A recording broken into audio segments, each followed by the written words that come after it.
Now, the American President Joe Biden has vowed to stop giving the state of Israel more weapons if Israel decides to invade into Rafah. But despite the delay of one shipment of bombs by the Americans, there are billions of dollars worth of American weaponry that remains in the pipeline for the state of Israel. A senior American official has said that the administration has reviewed the delivery of weapons that Israel may use for a major ground invasion of Rafah. And our next report gets more details. אמרתי כבר שאם צריך נילחם בציפורניים. Prime Minister Benjamin Netanyahu on Thursday said Israelis were ready to, quote, fight with their fingernails. It was a thinly veiled rebuff to U.S. President Joe Biden after he said he had paused a weapons shipment due to Israel's plans for a military operation in Gaza. Biden warned Israel he will not support an invasion of the city of Rafah without adequate safeguards for the civilian population, as an estimated half of Gaza's 2.3 million residents have sought shelter there.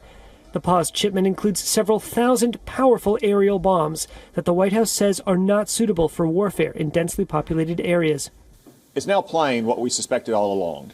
Joe Biden's de facto position is for a Hamas victory over Israel.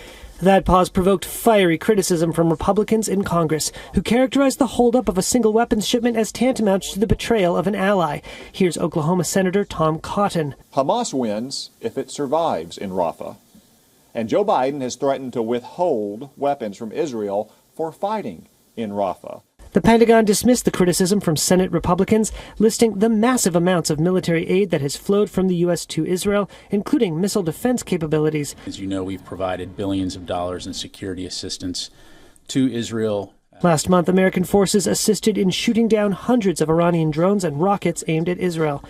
Meanwhile, billions of dollars worth of U.S. weaponry remains in the pipeline for Israel despite the delay. Republican Senator Jim Risch told reporters on Thursday that the U.S. was planning to send tank rounds, mortars, armored tactical vehicles, and more. In the wake of the October 7th attack, where Hamas gunmen killed 1,200 people by Israeli tallies and seized more than 250 hostages, Biden pledged his, quote, ironclad support for Israel. But the Israeli retaliation that has killed 35,000 people in Gaza, according to local health authorities, forced Biden into a difficult spot between supporting an ally and trying to limit the loss of life. Biden has been pressed by international allies and many of his fellow Democrats at home to condition billions in aid to Israel due to the massive death toll from its Gaza assault. And a U.S. official told Reuters those pressures came to a head on an April 4th phone call between the leaders after Israeli forces killed 7 World Central Kitchen volunteers. Biden gave Netanyahu an ultimatum: protect civilians and aid workers, or else U.S. policy would change. And last week, the U.S. acted on it, pausing the delivery of 2,000-pound and 500-pound bombs. In an interview with CNN Wednesday night, Biden said, quote, civilians have been killed in Gaza as a consequence of those bombs and other ways in which they go after population centers.